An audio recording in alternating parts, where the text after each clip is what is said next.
The basic difference between the simple permanent tissue and complex permanent tissue. Although everywhere in the simple permanent tissue, if I discuss about simple permanent tissue are of two types. One is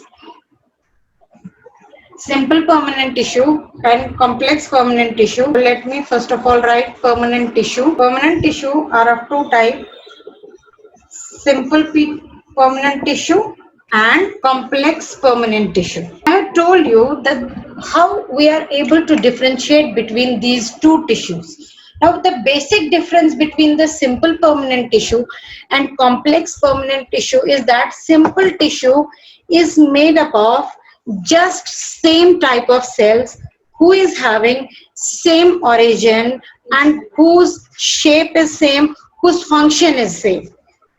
But if we talk about the complex tissue, these tissue are not made up of only one type of cell, they are made up of many type of cells.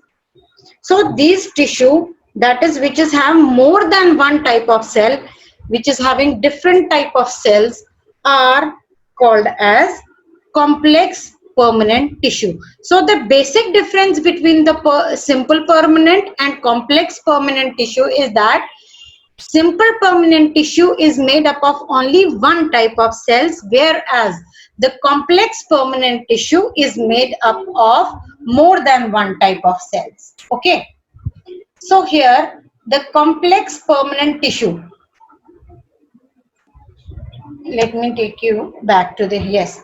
If I talk about the complex permanent tissue, they have more than one type of cell, have a common origin, and but all the cells work together. All the cells, although they are quite different from each other, but all the cells work together like a team. So such kind of tissue which is made up of more than one type of cell, but all the cells work together like a team, that we call as complex permanent tissue, right? So there is the complex permanent tissue present in complex permanent tissue and help a plant to survive in terrestrial land. They are present, the complex permanent tissue are of two types. One is xylem and one is phloem. There are two types of complex permanent tissue, that is xylem and phloem. So I can write it like this, that complex permanent tissue are of two types. One is xylem and one is phloem, right? Xylem and phloem. Now, what is the function of xylem? The function of xylem is to conduct the water, is to take up the water. For example, if you consider that my pen is the plant, this is the branches of the plant. You know, generally, when we water the plant, we water the roots of the plant. So water is taken up towards the leaves because the water plays a very important and vital role during the process of photosynthesis. Now, if we water the roots of the plant and water has to go up, water has to travel upwards, then there will be somehow some vessel which will help the water to travel upwards. Like in our body, the blood travel through the blood vessel. These are the particular pipelines through which the blood travel in our body. In the same manner, in the plants, the structure in the plant which help in traveling of water from the roots to the different parts of the plant is known as xylem. So the main function of xylem is to conduct the water, is to transport the water from roots to the different parts of the plant, right? Now, as I've told you, xylem is a complex permanent tissue. It is made up of different type of cells which function together like a single unit. And the 4 type of cells which are present in xylem are tracheids, vessel, xylem parenchyma, and xylem fiber. Here you can see that there is the cells have thick walls. Now, what is tracheids? The 4 type of cells which are present in the xylem is tracheids, vessel, xylem parenchyma, and xylem sclerenchyma. If we talk about the tracheids, these are elongated tubes like dead single cell, but whose walls are linified. Whose walls are linified. These are again the tube-like structures. These are the tube-like structures. Right? Then, okay, we were discussing about the tracheids. Tracheids are elongated tube-like dead single cells with linified cell wall. If I try to draw it on the board, I will draw the structure like this, that it is a tube-like structure whose walls are linified with the chemical. There are the pit-like structures present. Okay. What is their function? The function is to conduct the water from the root to the different parts of the plant. Then there are vessels. Vessels are the most important part and are shorter and wider than tracheids. Okay. The tracheids have the tapering ends. As I've told you, the tracheids are linified and have the tapering ends. Tapering means closed like this type of structure. But here, what happens in the vessels? They are open-ended structures with the seed tubes here. Vessels are the most important element, right? They are the tube-like structure formed by the fusion of several cells and help in conduction of water. Then xylem parenchyma. Xylem parenchyma stores the food. It helps in storage of the food. The cells are living. Let me tell you, as tracheids, the cells are dead, but the xylem parenchyma cells are living and are thin-walled and help to, first, it also help in storage of food as well as help in sidewise conduction of water. It will help in xylem parenchyma, will help in conduction of water as well as it helps in storage of food. The cells of xylem parenchyma are living, right? Then there is the xylem fiber. The xylem fiber are the sclerenchyma tissue. Sclerenchyma tissue present in the xylem with the tapering ends and have thick cell wall. This is there just to provide the structural, the mechanical support to the xylem, right? So in addition to transporting water and mineral salts from the root to the leaf, xylem also help in providing the structural strength to the plant because of its tough linified vessels. You know, if we will remain standing for a while, what happens? We want to sit over a period of, we want to sit. Why we want to sit down? Because we feel tiredness, we feel fatigue in our cells. Now you can see that the plant always remain upright. Why? Because it is these somewhere the cells are dead, like sclerenchyma tissue, that dead cells are there. Somewhere it's the xylem sclerenchyma, xylem fiber, and there are different much more structure which provide the structural strength to the plant. Although the main function of xylem is to help in conduction of water from the roots to the different parts of the plant, but it also helps the plant to store the food. Second, it also helps the plant to provide the structural strength so that plant can stand upright. Now, second, which I am going to discuss about is the phloem. So the main function of xylem is to carry the water and mineral. Second is to provide the structural strength to the plant. Third, it also helps in storage of the food. Now we will be discussing about another complex permanent tissue which we call as phloem. Complex permanent tissue, two types, xylem and phloem. Xylem, there are 4 cells. One is tracheids, vessel, xylem parenchyma and fiber. This was all about the xylem. Now we are going to discuss about the phloem. Phloem, again, it's a complex permanent tissue, means that it's having different type of cell which function together like a team.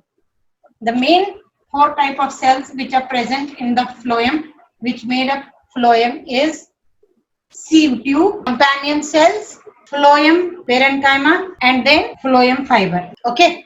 Now let's discuss one by one. What is a sieve tube? It's a long tube like having what is there, what you can see on the screen. There is a long tube with the pits on the sides, right? Perforated structure having layer of cytoplasma. It is involved in transportation of the solution of organic solute throughout the plant. Now, the main function of phloem. The main function of the phloem is to transport the glucose which is being generated during the process of photosynthesis to the different parts of the plant. The main function is to transport the food which is being prepared in the leaves during the process of photosynthesis to the different parts of the plant. The main function of phloem is to transport the food. So sieve tubes help in transportation of the organic solutes, that is the glucose which is being prepared during the process of photosynthesis. It helps it to transport to the different parts of the plants. Now, companion cells. These are the thin walled elongated living cells. These are the thin walls elongated living cells. You can see these are the thin walls elongated living cells with perforated walls, where there is the small pores in the walls associated with each sieve tube. Phloem parenchyma.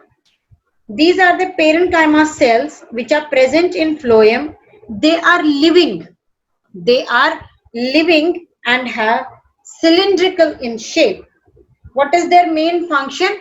So their main function is to store the food.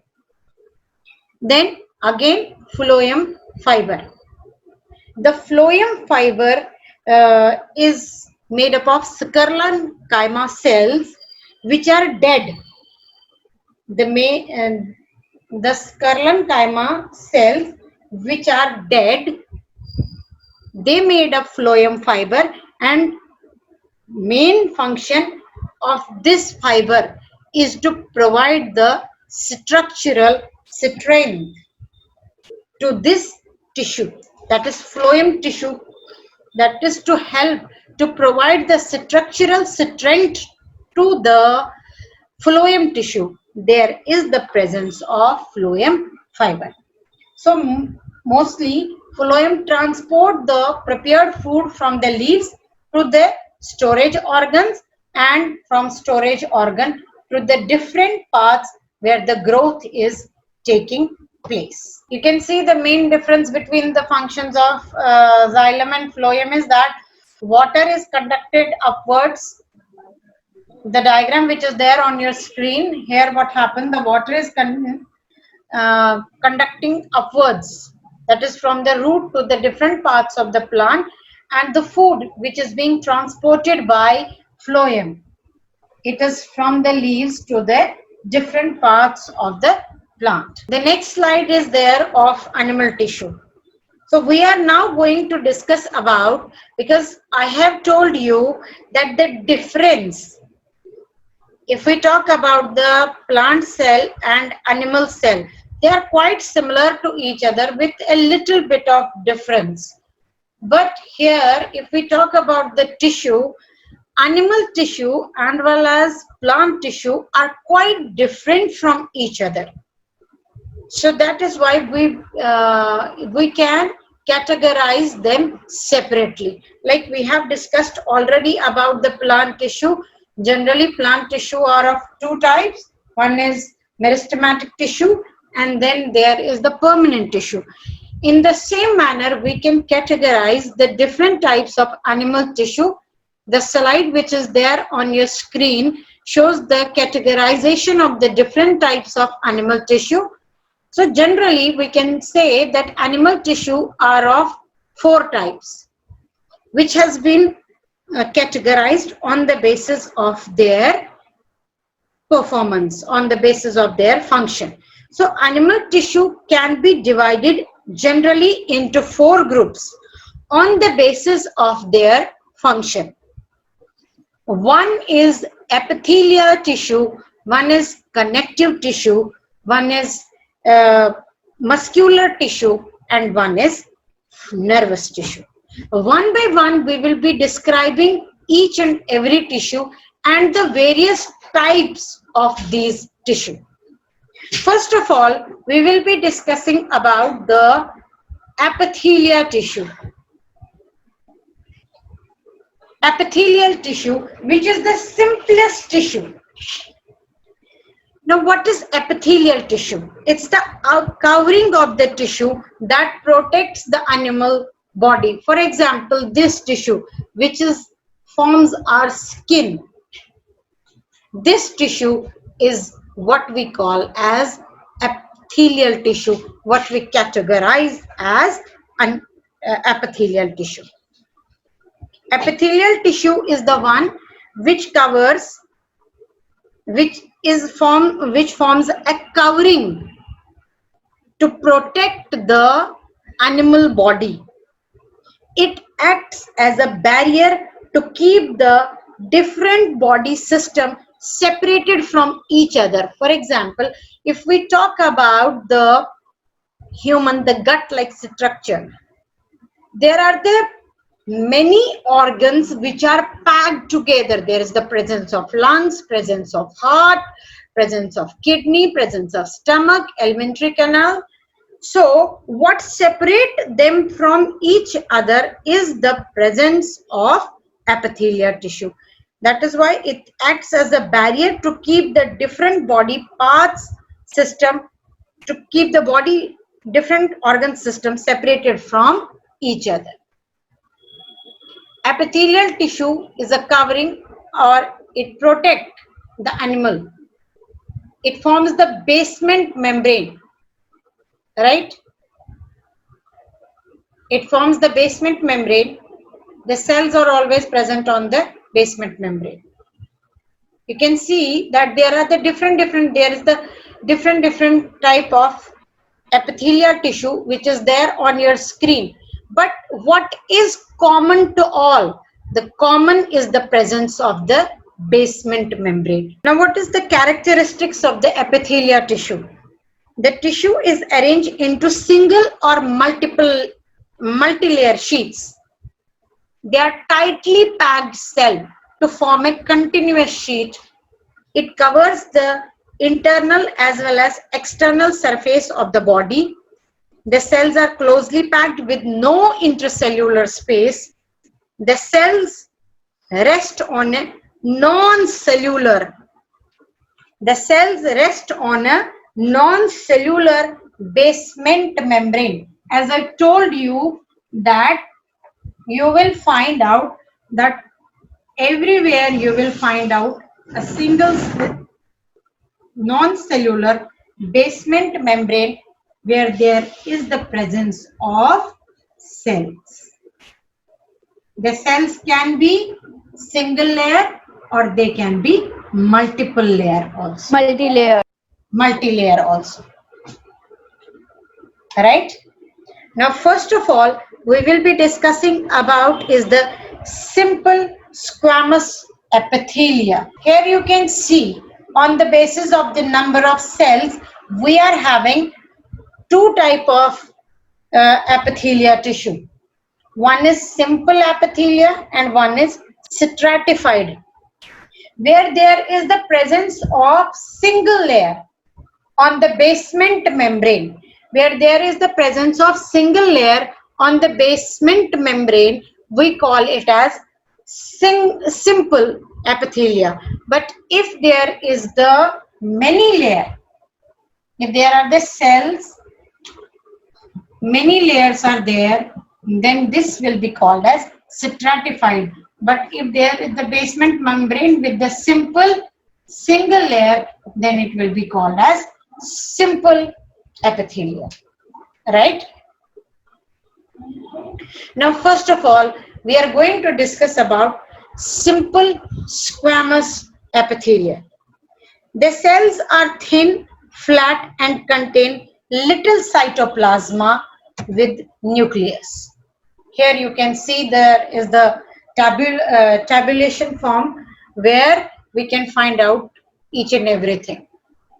Squamous epithelia, the cells are thin, flat, irregular cells which fit like floor tiles to form the delicate lining called pavement epithelia. Nucleus is present, but it is present within the center. Where are they present?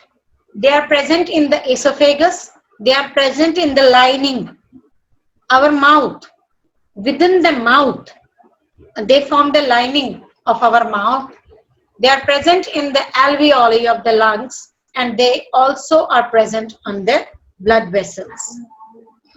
Now, what is their function? The function is to protect. The function is to protect the tissue from injury from the germs, and it also help in exchange of gases in lungs because the alveoli is made up of squamous epithelium. Next, which we are going to discuss about is cuboidal epithelia. Now, what is cuboidal epithelia? Here on the basement membrane, this is a non-cellular basement membrane. There is the presence of cells, but these cells are in the form of cubes with centrally located nucleus. These are the cells are cuboidal and with the round centrally located nucleus. Right? Where are they found? They are found in the kidney tubules and in the tubes which are coming out from the kidney. These kidney tubules are made up of cuboidal epithelium. They are present in the duct of salivary glands. You know, here we are having the salivary glands. The duct of the salivary gland contain the cuboidal epithelium. What is their function? Its function is to provide the mechanical support.